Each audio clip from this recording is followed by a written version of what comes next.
A ver, perfecto. Hola a todos, gracias por venir. Espero que nos lo pasemos muy bien charlando un ratito.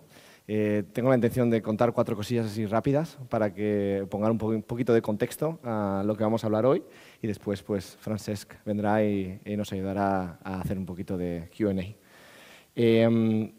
Voy a ver si puedo... Sí, por ahí. Como nuestra compañera ya me ha presentado un poco, voy a saltarme un poquito esto de la introducción, pero diré que lo último es que ya llevo unos 5 años en Spotify, ahora desde Barcelona. Originalmente empecé allí en Nueva York y me dedico, como ella bien decía, a dirigir equipos de Machine Learning dentro de la compañía. Entonces hoy quería explicaros un poquito qué es Spotify. Ya sabéis probablemente muchos de vosotros cuál es el producto, pero os quiero presentar a la compañía, qué es y cómo trabajamos. Y luego quizás hablar un poquito de un caso particular de las cosas que hace mi equipo en temas de Machine Learning de cara a ayudar a Spotify en los objetivos que tenemos. Entonces, empezando desde el principio, solo por si acaso, ¿qué es Spotify? Spotify es una plataforma de audio, empezó como una plataforma exclusivamente de música para que aquel que quiera acceder a vuestra música favorita pues pueda hacerlo desde el teléfono, desde cualquier tipo de plataforma. Originalmente era con una suscripción al servicio pagada mensualmente para que tuvieras acceso a toda la música y después pasó a ser también un servicio gratuito con anuncios también para el que lo quiera. Entonces, todo empezó un poquito desde los orígenes, ¿no? Quería traer esta foto para que se vea un poquito que a veces estas compañías no son más que una idea, un sueño quizás de un grupo de gente joven, en este caso, como podéis ver, es un grupo de ingenieros suecos que se juntaron y pensaron que era una buena idea buscar una manera de democratizar el acceso a la música y conseguir que los artistas pudieran ganar dinero con ello. Entonces, los primeros bocetos pues, fueron lo que fueron, ¿no? Al final estaban pensando más quizás en la parte técnica, porque hay una gran parte de tecnología que hay que construir para poder permitir que la gente pueda escuchar música de esta manera, pero todo se origina un poquito con una idea fundamental, esencial, de que iban a tener una especie de biblioteca a la izquierda, un control de las canciones y una lista de música en el centro que les permitiera seleccionar las canciones. Entonces, realmente el salto de ahí a ahí puede parecer grande, pero no iban muy alejados, ¿no? Y ahí tienes la primera versión de Spotify, y yo creo que nunca la vi personalmente. Yo creo que sois usuario de Spotify quizás desde hace 10 o 12 años, pero esta es probablemente como la original, ¿no? Y ahí puedes ver, pues eso, algunos de los elementos que incluso todavía sobreviven, ¿no? Pero está más centrado en la música en la que estás escuchando ahora mismo y tiene los elementos de control, ¿no? Pero claro, Spotify, eso ya, pues en 2007, pues a día de hoy pues ya han pasado 17 años y ha cambiado mucho. Entonces, a día de hoy, con un poquito de suerte, si sois usuarios, pues sabéis que la podéis disfrutar en el teléfono, en la tele, en el ordenador, allá donde vayas. Puedes mantener tus sesiones, puedes compartir tus sesiones, crear tus propias playlists, disfrutar de las que crea Spotify y tener un poquito la diversidad de la experiencia, ¿no? Entonces, con esto, un poquito el resumen, ¿no? De a día de hoy, ¿dónde está Spotify? Spotify a día de hoy ya está en 615 millones de usuarios activos mensualmente. Esto está en 180 mercados diferentes, es una gran parte del mundo que tiene acceso a Spotify a día de hoy. Y dentro de los 615 millones, 239 son suscriptores de Premium, todavía son los que pagan mes a mes. Entonces, estamos ofreciendo dentro de lo que es el mundo entero pues una gran cantidad de canciones, como podéis ver aquí. Pues normalmente se tiene acceso a casi toda la música del mundo en todos los países, estos 100 millones de canciones disponibles ahora mismo, pero a día de hoy ya hemos crecido mucho en el tema de los podcasts. Como podéis ver, tenemos 6 millones de podcasts en la misma plataforma y estamos empezando a expandirnos en el tema de los audiobooks también, que no se hace ahora en España, pero de momento se hace en Estados Unidos y en Inglaterra. Entonces, ¿por qué de repente Spotify está un poquito creciendo en esa dirección y empezando a traer contenidos nuevos como podcasts, como audiobooks y cosas de esas? Es un poquito porque al final el usuario va a conocer Spotify por el primer producto que lanzamos, ¿no? Que es las aplicaciones de música, de streaming, pero la empresa internamente se rige por una misión global y esa misión global va más allá de la música y tiene que ver mucho con esa dualidad de Spotify de conseguir que haya 1 millón de artistas creativos que puedan vivir del trabajo que hacen, de lo que la gente consumen Spotify y a la vez que puedan haber 1 billón de fans disfrutándolo. Entonces ya no estamos tan lejos. Esto habrá que hacer el upgrade porque, claro, al principio cuando dijeron 1 billón probablemente se sintieron esto es una locura, pero ya están en 615 millones, con lo cual están en un 61% del goal que tenían originalmente. Y luego, por contar un poquito más, para que sepáis de lo que voy a estar hablando hoy, pues voy a estar hablando de un poquito de lo que es el trabajo de un equipo. Y los equipos en Spotify se llaman squads, y estos equipos pues, tienen como el mayor principal objetivo la creación y el desarrollo de productos. Estos productos pueden ser productos internos o externos que los usuarios estén disfrutando. Mi equipo personalmente, por ejemplo, se dedica a hacer muchos productos internos que ayudan a otros equipos a ser más eficientes. Y normalmente estos equipos son muy interesantes porque son cross-funcionales, ¿no? Entonces tienes un montón de perfiles diferentes en el mismo equipo, pues pones un product manager, un designer, un par de ingenieros, gente que haga investigación, que analice los datos y con esto generas una unidad, un squad que te pueda permitir crear un producto o varios. Y luego también lo hacemos todo con la metodología Agile, que es un poquito esta intuición de que tienes que pasar un poquito de tiempo pensando primero, esta fase de thinking que pone ahí, pero que lo más importante es crear el producto, exponerlo a los posibles usuarios, ya sean internos o externos, entender lo que está sucediendo y rápidamente iterar en nuevas fases que te permitan mejorar el producto que estás creando.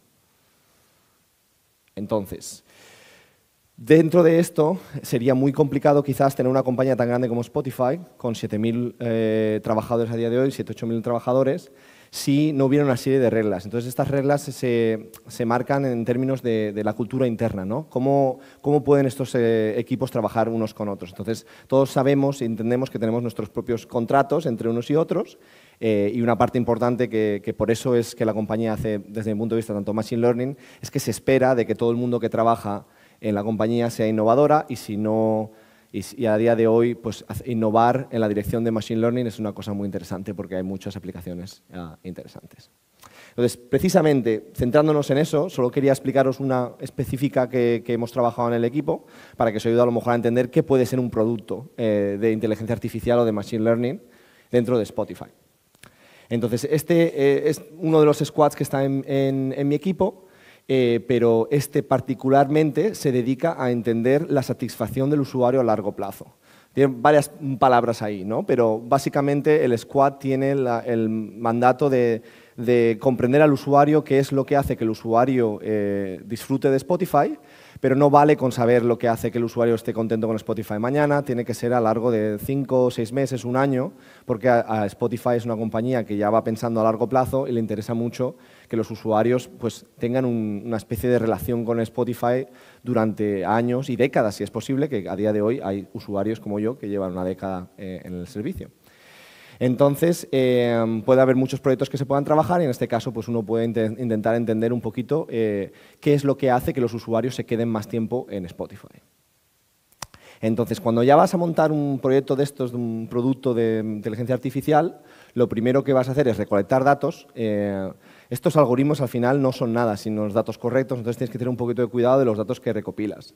Y en este caso, por ejemplo, todo el proyecto está centrado en recopilar datos de cómo la gente interacciona con la aplicación. Entonces, si tú te metes en Spotify y empiezas a mirar cosas, le das al play a una canción, luego se acaba, luego la pasas a otra, te creas una playlist, le pones más... Todo esto Spotify está intentando guardarlo en bases de datos y eventos que después se transforman en pues esas bases de datos que tienen la información que nos hace falta para poder crear estos modelos.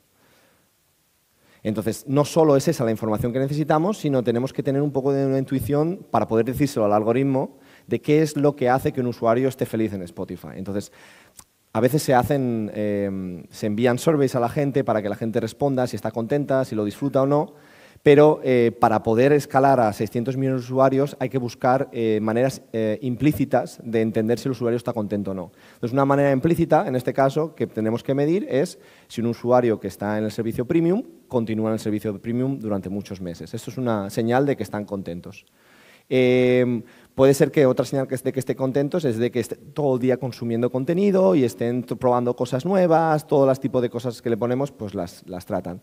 O, por ejemplo, que puede ser que el usuario que normalmente no paga por el servicio, pero lo usa con los anuncios, pues quiera pasar al servicio de pago, por ejemplo. Entonces, son señales que nos permitirían entrenar un algoritmo para que entienda que el usuario está contento con la aplicación. Entonces, a partir de ahí, pues un equipo de producto como este puede plantearse una serie de hipótesis. En este caso, por ejemplo, la hipótesis de que los usuarios que consumen más horas de contenido son aquellos que después tienen más probabilidades de quedarse con la compañía.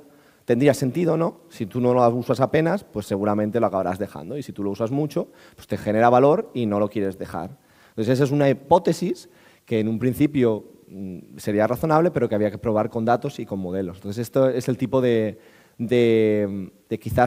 problemas que el equipo se va a enfrentar. Entonces, para ello habría que identificar de todo lo que os he dicho antes, de lo que estamos ahí midiendo, de lo que hace el usuario en la aplicación, qué podrían ser unos factores interesantes para medir y explicarle al usuario, explicar al algoritmo cómo predecir este comportamiento del usuario. Entonces, por ejemplo, algunas de esas características que mediremos es cuánto contenido ha consumido este mes el usuario.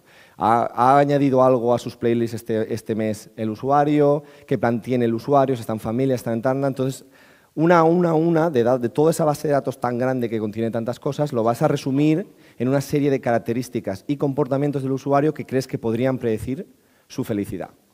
Entonces, lo transformas esto en la parte izquierda de lo que esto es como el modelo mental de lo que es un algoritmo de inteligencia artificial, ¿no? En un lado tienes un entendimiento rico de lo que es el usuario a día de hoy o históricamente. Por ejemplo, puedes ver de qué país es, hace cuánto que se registró en la app, cuántas horas de consumo tiene, qué plan tiene y lo que os decía de las playlists, de cómo las utiliza.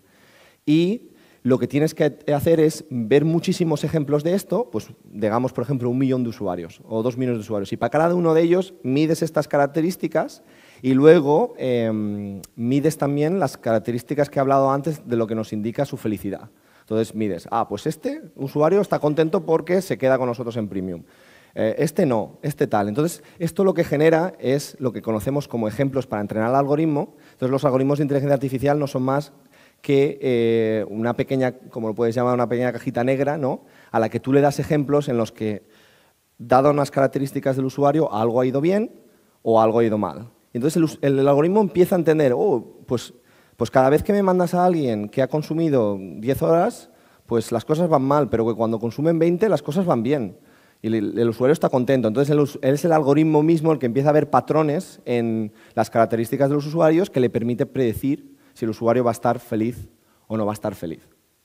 Entonces, una vez ya tienes este modelo que es capaz de predecir si un usuario va a estar contento o no va a estar contento, pues tienes que decidir qué haces. Y eso es lo que lo transforma en un producto, ¿no? Que es, al final cierra un poquito todo lo que os he comentado de qué se puede hacer con inteligencia artificial. Entonces, nosotros precisamente en este caso, el producto en sí es la información acerca de nuestros usuarios hoy en día. Si tú estás en Spotify tiene una intuición de si tú te vas a dejar el servicio el mes que viene o no. No sabemos exactamente, pero tenemos una intuición. Dado los comportamientos que tienes, si tú, por ejemplo, esta semana has dejado de abrir Spotify, este algoritmo será capaz de decir internamente, oye, este usuario ha dejado de usar Spotify, aquí pasa algo, probablemente nos deje a final de mes.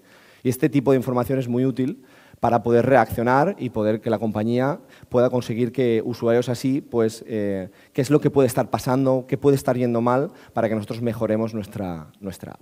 Entonces, es un poquito ese círculo virtuoso, si queréis llamarlo así, de cuando usas la app, nos das esa información de cómo lo estás usando. Si yo la proceso bien y la conecto bien con algo que te haga a ti feliz, puedo ser capaz de buscar maneras de mejorar para que tú estés más contento en la app y con esto te quedes a largo plazo. Y es un poquito ese círculo. Entonces, pues se pueden hacer muchísimas cosas, como estaba diciendo, ¿no? Se pueden buscar maneras de identificar qué es lo que hace que los usuarios se queden en Premium, o se puede buscar segmentos de usuarios a punto de marcharse para buscar maneras de retenerlos. Esto es lo que comentaba, esta mañana teníamos una charla, pues el ejemplo particular de por qué te llaman por teléfono cuando justo cuando estabas pensando en cancelar tu factura del teléfono, a lo mejor. A lo mejor te llaman de alguna compañía telefónica y te dicen, oye, que te voy a ofrecer un descuento de un 10%. Y tú no te lo esperas. ¿Y por qué me estás ofreciendo esto? Es posible que tenga un algoritmo interno que piense que tú estás a punto de dejarte el servicio y te esté intentando convencer para que no lo hagas. Spotify a lo mejor no hace eso, pero puede buscar maneras de mejorar el producto para que no suceda más a menudo. Entonces, con esto se cierra un poco el ciclo del producto que hablábamos antes. Ahora ya lo tienes, empiezas a hacer este tipo de cosas y con esto consigues ver si de verdad estás mejorando el ciclo de producción de la compañía. Entonces, con esto creo que vamos a pasar primero a las preguntas que me tiene preparadas Francesc, que se está poniendo ahora el micrófono, y a partir de ahí empezaremos con la siguiente ronda. ¿Estás preparado, Francesc? Ahí te veo. Vale. Bueno, gracias, Roberto. No sé si movemos la mesa un poquito al centro mejor, así que, que te vean mejor. ¿Por aquí? Más o menos por aquí. ¿Dónde quieres? Sí. ¿Ahí? Por aquí, ¿no? Bien, vale. Bueno, yo más que entrevista me gustaría llamarlo una charla, porque si tengo que hacerte preguntas tipo periodista va a ser peor. Sí. Pero tengo mi chuleta. Ahí. Bueno, primero, gracias por la charla, gracias por venir. La verdad es que, hablar contigo siempre está bien y además que nos cuentes lo que hacéis es muy interesante. Yo quería empezar un poco hablando de tu vida, digamos, de tu transición de la academia, de tu carrera como físico a tu carrera en la industria. Y bueno, comentar un poquito de esto. Entonces, lo primero sería eso, que nos contases cómo fue, cómo viviste tanto a nivel, digamos, de buscar trabajo fuera de academia, como a nivel casi personal y emocional, de decir, bueno, he acabado con la física, me voy de aquí. Sí, ahí lo dejo. Sencilla la pregunta, a empezar. Bueno, yo creo que la verdad es que fue un proceso interesante, ¿no? A mí, a día de hoy, recuerdo la parte un poquito de la ciencia como una de las mejores épocas de mi vida también, la parte intelectual, ¿no? Yo creo que hay una búsqueda infinita de conocimiento, ¿no? Que viene con el tema de la ciencia que es muy interesante y es una cosa que merece mucho la pena. Yo, a día de hoy, si tuviera que empezar de nuevo, yo creo que volvería a hacer un doctorado en física porque es lo que me gustaba en ese momento y lo disfruté muchísimo.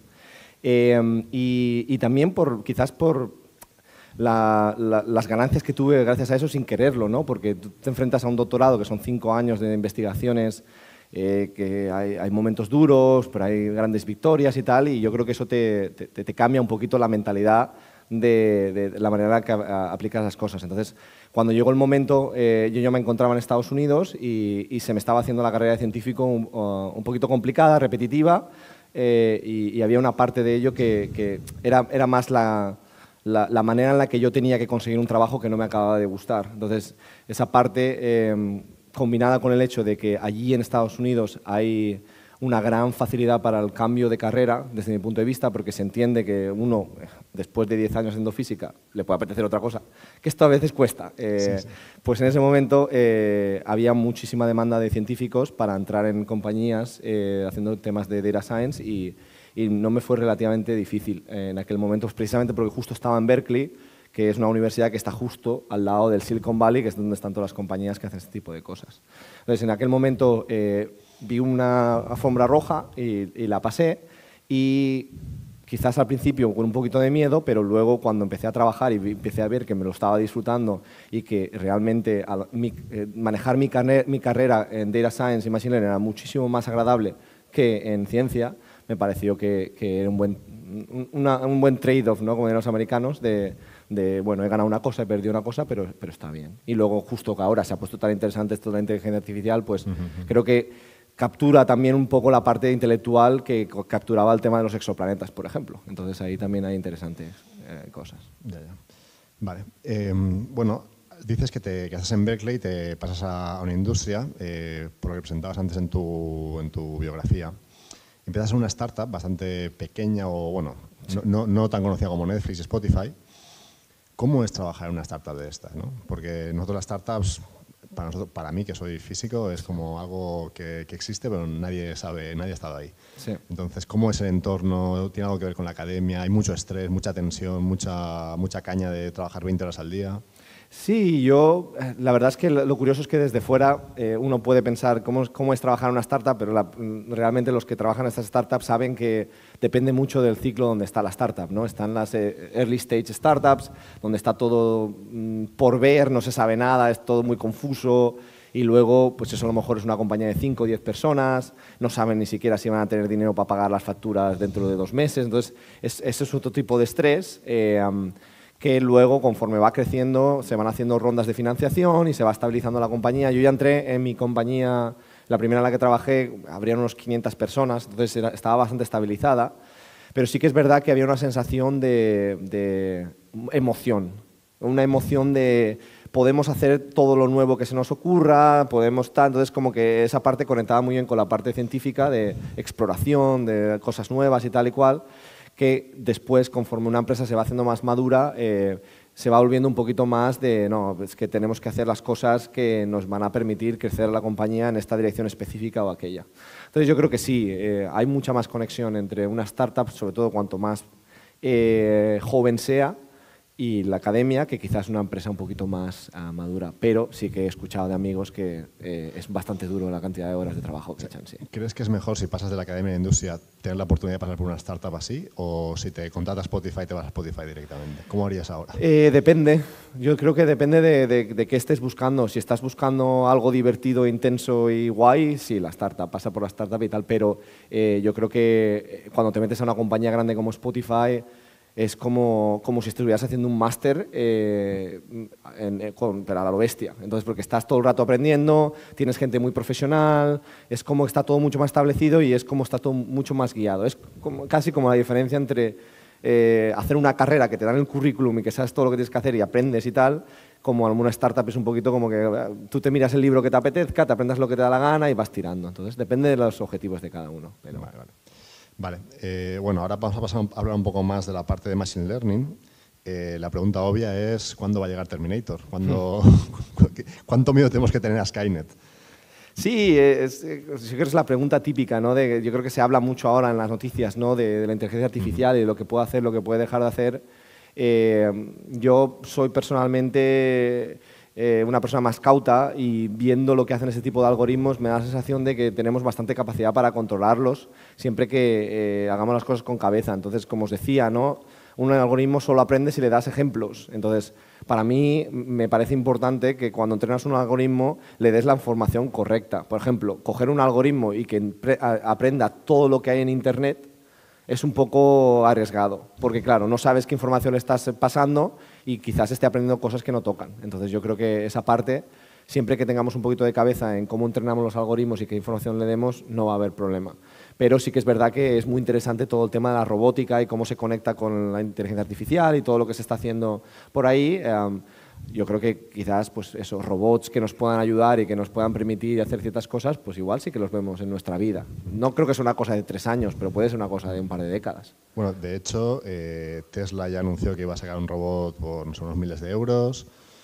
Bueno, los coches casi se conducen solos. Sí. En fin, podíamos seguir, ¿no? Entonces, esto una de las cosas que da miedo, quizá no al miedo de Terminator, pero otro tipo de miedo es que parece ser que muchos trabajos van a desaparecer, que digamos, esta realización personal de tener un trabajo interesante y tal, quizá va a empezar a ser mucho más difícil en los próximos años y tal. Tú desde dentro, ¿cómo ves esto? ¿Cómo crees que va a cambiar el entorno laboral gracias o a causa de la inteligencia artificial? Sí, a mí me resulta un tema interesante porque yo creo que muchas veces a nivel local cuando estas empresas, Spotify y Netflix no lo he visto tanto, pero por ejemplo el trabajo que hacíamos en Stitch Fix, que era una compañía de moda, teníamos una plataforma que conectábamos a gente que hacía de estilista personal, ¿no? Pero claro, cuanto más aprendía el algoritmo, menos necesitabas al estilista. Entonces había como una especie de tensión ahí de qué es lo que interesa más. Y yo creo que muchísimas de estas veces se acaba viendo que el toque humano vale mucho también. Entonces, cuando se pueda demostrar en estos casos que el toque humano de verdad aporta, yo creo que siempre va a haber gente dispuesta a pagar un premium por una experiencia mejor. Entonces no creo que llegue al día en el que, por ejemplo, todos los restaurantes sean robots, porque estoy convencido de que habrá gente que pagará más para ir a un restaurante donde una persona le sirva bien, le dé una conversación, le dé tal y cual. Entonces habrá que verlo hasta dónde llegan. Pero siempre he visto en todos estos ejemplos que hay un toque premium que te da tal y que los humanos, pues yo creo que somos mejores a conectar con la gente y todo este tipo de cosas, que la conexión siempre está valorada en ese aspecto cuando estás tratando con usuarios, creo. Sí, aquí quizá una de las cosas que hay que plantearse es cómo tenemos que adaptar la formación de la gente para que use la inteligencia artificial, pero siga manteniendo este toque. En ese sentido, han aparecido, bueno, con todo esto de ChatGPT y tal, aparecieron estos ingenieros de prompt, que llaman, ¿no? Sí. Claro, ese trabajo no existía hace un año, quizás, y ahora de repente se ha puesto de moda, te pagan una cantidad absurda de dinero y tal. ¿Cómo vamos a adaptar? Quiero decirte, las universidades no tienen esta flexibilidad. ¿Cómo se puede adaptar el entorno laboral, educativo, a este tipo de tecnología que evoluciona a una velocidad increíble? Claro. No, es complicado, ¿no? Yo creo que también es verdad que hay una parte de esto que creo que a lo mejor es una cosa generacional, ¿no? También yo siento que pues, en nuestra generación aprendimos súper rápido a utilizar los teléfonos para cualquier cosa, los ordenadores portátiles y el Internet, y pues la nueva generación yo creo que se va a adaptar muchísimo más rápido a la inteligencia artificial que nosotros. Desde mi punto de vista ya me siento medio viejo, y ya me apunto a la lista. Pero sí que es verdad que tienes esa parte de razón, que las universidades a veces a lo mejor no pueden ser tan rápidas como adaptándose a estos nuevos cambios, y para eso se han generado muchísimas plataformas de educación online. Entonces yo creo que a todo el mundo le recomendaría siempre estar pendiente de eso, ¿no? De que no todo es una educación formal de universidad de 4 años de tal y cual, sino que a la vez también uno siempre tiene que aprender pues, de todos los tipos de cosas que se aprenden en Internet. Y de este campo en particular de inteligencia artificial hay un montonazo de clases que se puede aprender mucho. Claro, pero por ejemplo, en este sentido, una de las cosas que te da la universidad, te da dos cosas. Una formación a priori buena, Claro. Y la segunda, un título que decía que esa formación era buena. Claro. Ahora mismo, digamos, una persona que se ha hecho 10 cursos de Coursera, de lo que sea, Sí. te llega a tu oficina, te llama, ¿cómo comparas ese currículum? ¿Cómo evalúas a esa persona? Claro. Con otra persona que te viene con una carrera, con un título de no sé dónde. ¿Sabes? Claro, no, pues no es para nada trivial. Y yo creo que dependiendo de la compañía hay gente que se va al extremo, ¿no? Y te sale el típico iluminado de Silicon Valley diciendo de que ya no vamos a pedir carreras, ya no vamos a pedir nada y que venga quien quiera. Y eso puede ser útil, pero por lo que tú dices, quizás entonces el proceso de selección de personal sea más complicado. Entonces, el tema de la educación siempre ha sido, yo creo que una especie de señal, ¿no?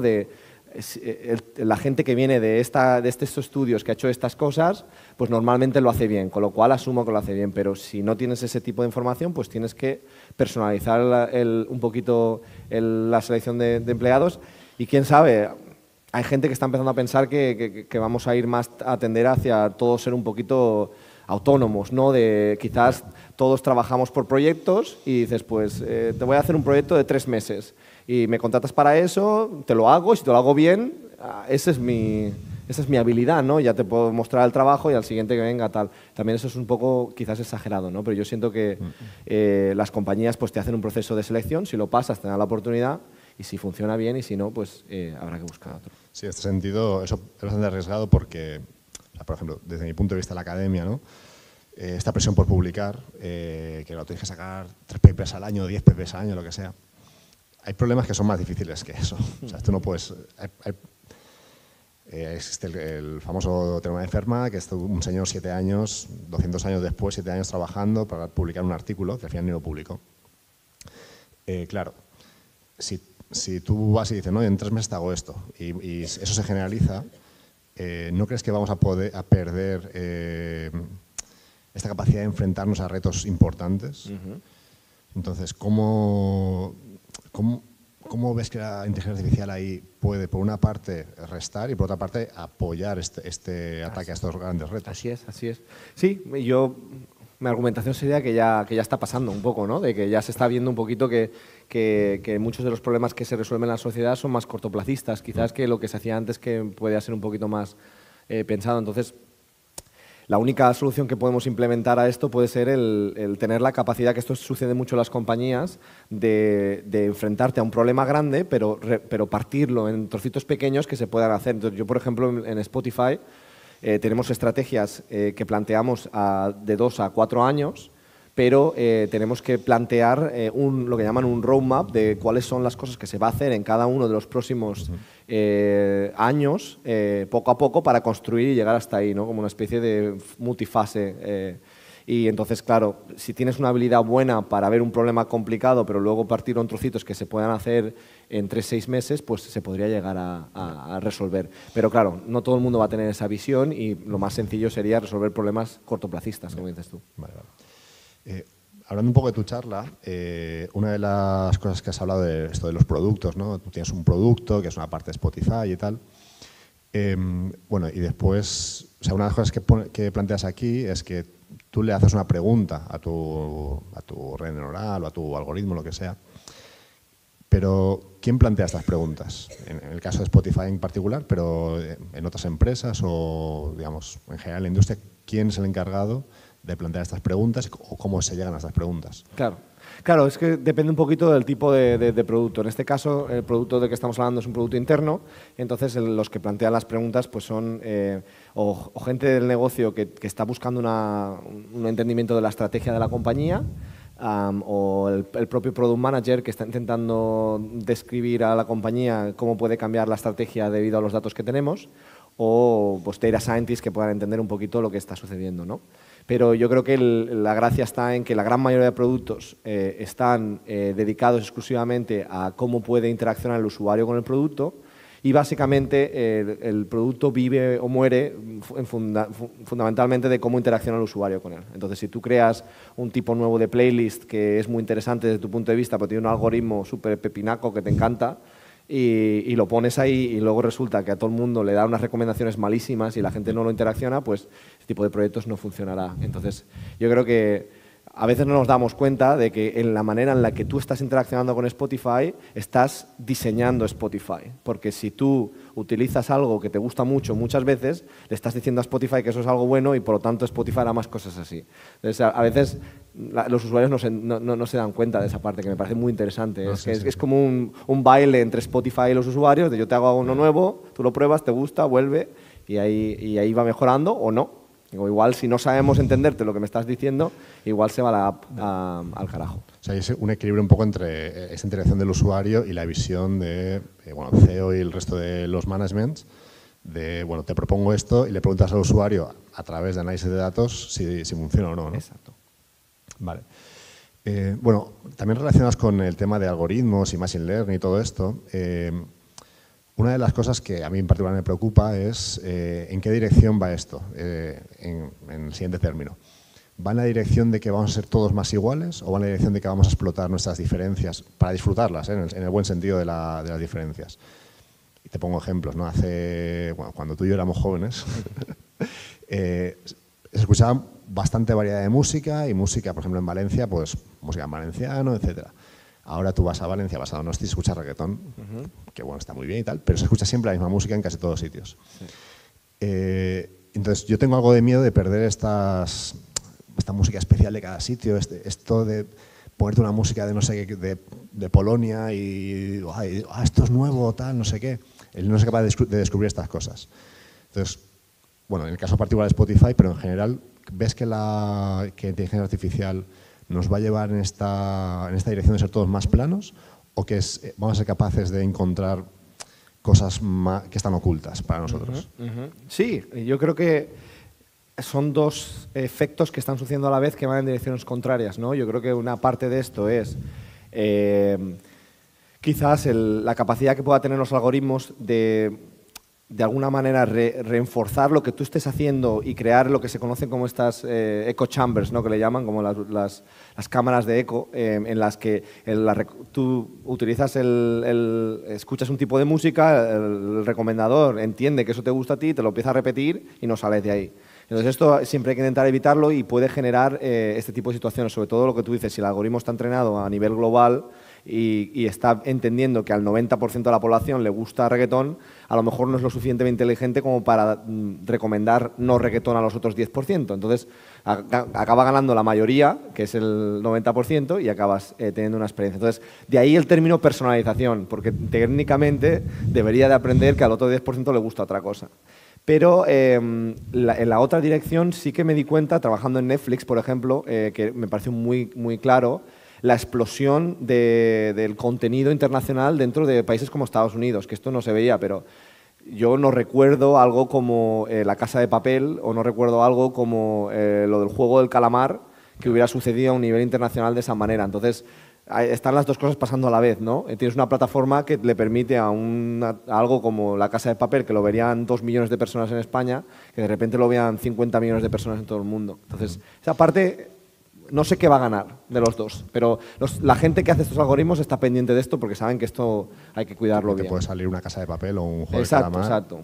Tienes que tener un poquito de cuidado de que se hace mucho trabajo de lo que conocemos como content calibration, por ejemplo. Esto es un término interno, pero es básicamente el hecho de que tú tienes que tener cuidado de que no le plantes el mismo tipo de contenido a todos los usuarios. Entonces siempre se hace un poco de calibración para que haya una representación de todos los contenidos, para que haya un poquito de variedad. Esto se hace internamente y hay algoritmos para esto. Y en el caso concreto de Spotify, una de las cosas que vuestra misión, ¿no? Pones potenciar la creatividad, no me la sé de memoria, pero estaría bien. Como permitía a la gente creativa, ¿no? Llegar a todo el mundo y tal. ¿Podéis hacer algo, digamos, dentro de los algoritmos, dentro de los inputs a los machine learning, lo que sea, para reforzar esta gente creativa, gente maravillosa, que tienen sus tres seguidores en Spotify? ¿Hay algún mecanismo o tenéis alguna indicación por parte de Spotify para ir en esa dirección? Así es. Yo creo que hay dos iniciativas grandes en esa dirección. Una que lleva muchísimos años, que es que Spotify tiene estas recomendaciones que tienes en la página cuando entras y hay listas de recomendación que están hechas por algoritmos, pero como puede ser, yo por ejemplo a mí me gusta correr, pues es la lista que me permite correr a 180 bits per minute, ¿no? Entonces yo voy con el ritmito de la música. Esto está hecho por el ordenador, pero luego cada país tiene localmente un equipo editorial que te crea playlists que sean interesantes a nivel cultural local, ¿no? Y entonces ahí puede haber una oportunidad para que alguien diga, oye, Spotify, me parece muy bien que tengas toda esta música tan guay de reggaetón y de música pop, pero aquí en este país hay que poner una recomendación de música local de este tipo. Entonces esta ya está y lleva muchos años. Otra que es un poquito más nueva, que la lleva mi equipo particularmente, precisamente, es lo que le conoces como la tecnología de Explore-Exploit, que es un poquito una tecnología más avanzada de inteligencia artificial que te permite ser un poco más humilde y saber que aunque el algoritmo es muy inteligente, a veces que no sabe darle exposición a creativos que sean más pequeños, ¿no? Entonces, interesa a lo mejor que si alguien se acaba de crear una cuenta de Spotify para crear un podcast, por ejemplo, que al menos se lo recomendemos a 100, a 1000 personas para que empiece a tener un poquito una audiencia, ¿no? Y empecemos a entender cómo interacciona la gente con ese contenido, porque si no hay interacción no hay nada. Entonces, estas plataformas tan grandes tienen una de esto de contenido tan grande que se te puede perder algo. Entonces, hay dos tipos, ¿no? Está la parte humana y luego está la parte de algoritmos en la que se intenta mejorar ese tipo de cosas. Entonces, relacionado con esto, dos cosas. Esta parte de selección a nivel regional o nacional, como lo quieras llamar, ¿la hacen humanos? O, vale, es un equipo humano que dice, pues mira, lo que se escucha aquí es esto y te lo potencio, ¿no? Así es. Y la otra cosa que te iba a preguntar es... se me ha ido. Ya te llegará. Vale, sí. Estos podcasts o esta música nueva que siguen 3 personas y tal, bueno, en Amazon, por ejemplo, se sabe que hay libros escritos por inteligencia artificial. Yeah. En Spotify eso lo toleráis, lo intentáis cortar, os da igual, es una sección aparte de música hecha con inteligencia artificial? ¿Cómo estáis viviendo eso en Spotify? Esa parte yo creo que es un poquito complicada en el sentido de que nosotros trabajamos directamente con los artistas y las discográficas, entonces a nosotros la mayoría de la música que ponemos es música que viene por ahí. Entonces yo creo que a no ser que esa música venga directamente de estas discográficas o venga de este tal, nosotros solo trabajamos con eso. Entonces no es Spotify una plataforma completamente abierta al usuario para que el usuario ponga lo que quiera. Creo que está más abierta en el mundo del podcast, pero se supone que es para hacer podcast, pero no está tan abierta en el mundo de la música o en el mundo de audiobooks como para que cualquiera pueda plantar ahí lo que quiera. Lo que puede ser a lo mejor en una plataforma como Facebook o YouTube, que sí que tienen muchísimo más contenido generado por usuarios y que pueden entrar más cosas de estas. Que para eso, para poder tener eso, necesitas decenas de miles de personas viendo el contenido a mano para poder filtrarlo. Entonces yo creo que por esa parte es un poquito más complicado que entre por ahí. Vale. Bueno, yo creo que podemos pasar a las preguntas.